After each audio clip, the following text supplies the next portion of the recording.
Good evening and good morning to all of the good people on our call, our webinar today. We are absolutely delighted to be continuing this very important series on doing business both in India and in the United States. Last month we featured Odisha and had an excellent interaction. I will confess, for those who participated, including my wonderful counterpart, Rajiv Agarwal, we had a fire drill in the middle of that call. I'm expecting that we will not have the same occurrence this time. But in any event, they're always memorable calls, and we're really thrilled to be featuring the very first U.S. state as part of this Spotlight series, and specifically by that I mean the state of Michigan, an absolutely beautiful state that is prepared to talk about the kinds of opportunities for investment and for enrichment and growth in the United States that will no doubt be a winning proposition both for investors as well as for the good people of Michigan. And you'll hear more about that as we go forward into today's webinar. As I mentioned, this is a state spotlight series, and it was the conception of both governments at the highest levels, really in recognition of the importance of the states. As much as we talk about whether it's the center government in Delhi or the federal government here in Washington, D.C., the reality is that the transactions, the job creation, the economic growth happens at the state level. And so it really is important that we focus on the individual states. And it's been evident in India, for example, where the government of India has taken on a race to the top, cooperative competitive federalism approach, where they're actually ranking their states on the basis of the World Bank Ease of Doing Business. In the same way, we have many indicators in the United States that can demonstrate those states that are most welcoming to foreign investment. And we at the Department of Commerce are very proud and pleased to have an entire army of folks who are dedicated to providing opportunities for outside investors, whether it's through our Select USA program, and there was an important summit that was held just at the end of June, and we were very pleased to see that there were 65 companies that were signed up to participate as Indian companies who are interested in potential investment in the United States.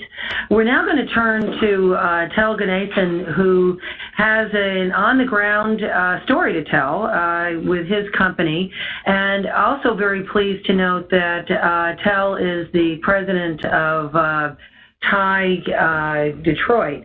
And I hope that most of our listeners are aware, but TIE stands for the Indus Entrepreneurs.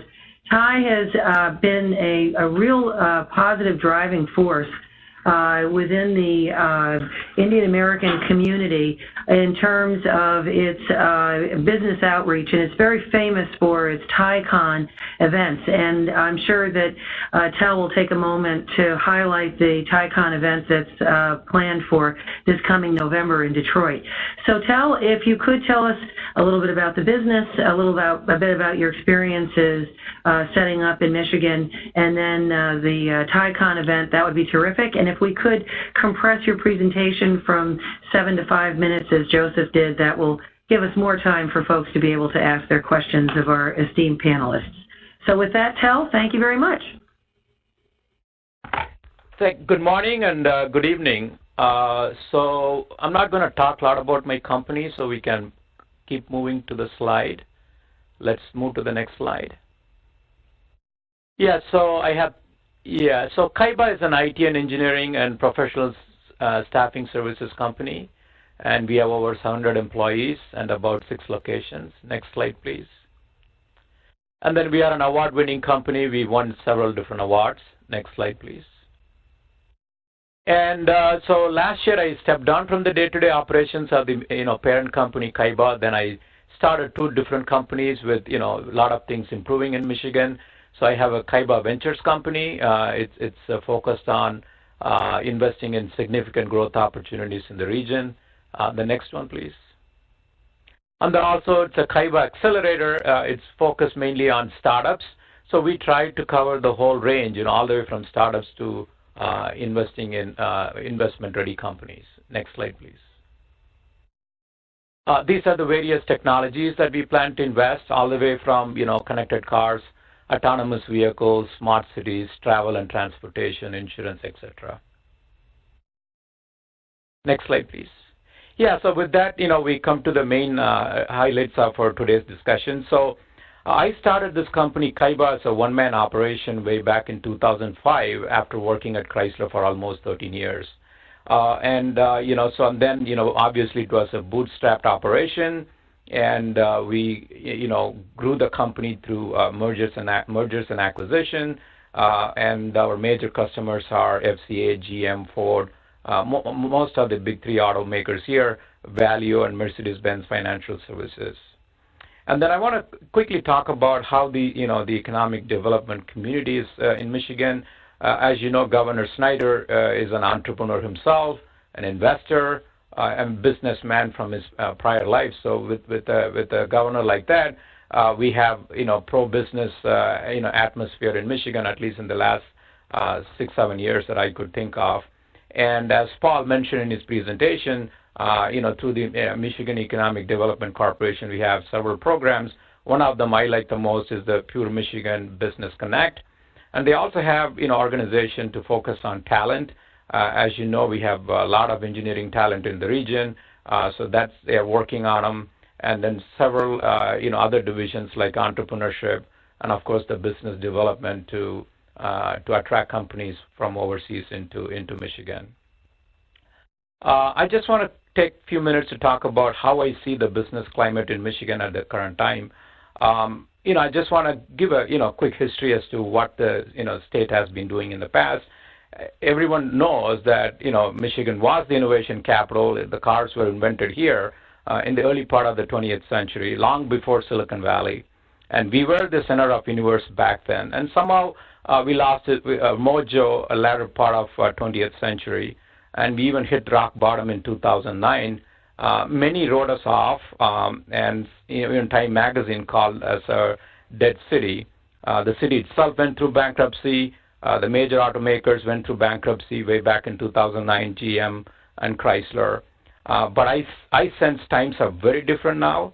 It's a comeback city, comeback state, with the connected cars, autonomous vehicle, artificial intelligence, all this disruptive technologies that is taking place. Now Michigan, I would say, is leading the mobility race, and I feel I'm at the right place, right time. In fact, we are at the exciting times in Michigan right now. And I read the latest report from the Michigan Venture Capital Association, which says there's a 50% increase in Detroit city in terms of number of startups when you look at the last 3 years. So the city itself is coming back.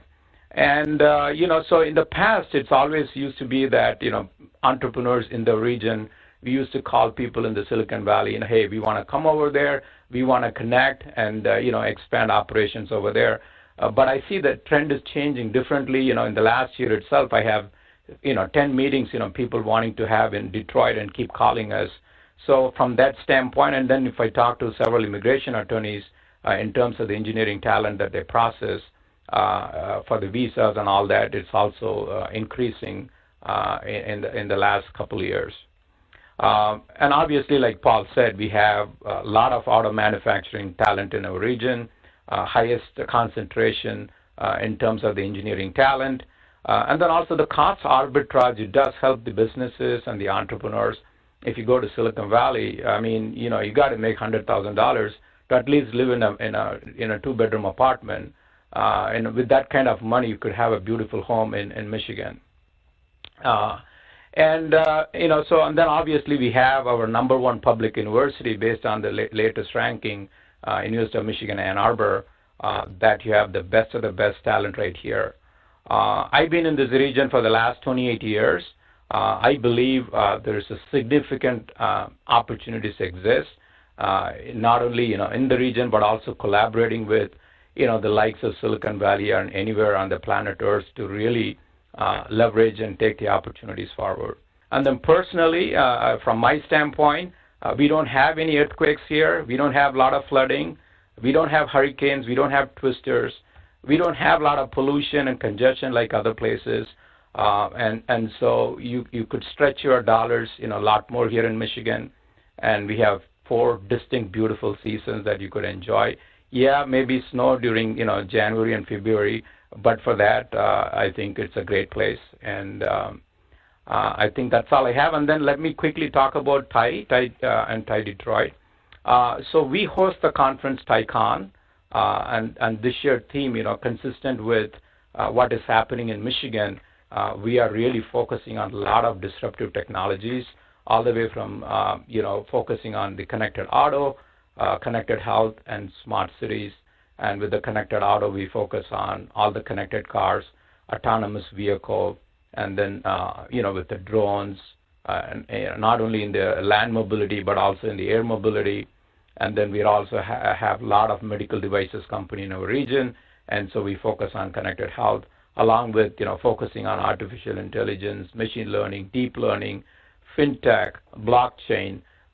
So people used to think it's all happening only in Silicon Valley, and through this conference, we want to showcase that Michigan is the comeback place, and it is the happening place, and many exciting opportunities not only exist for startups, but also for mature, growing companies and mature companies.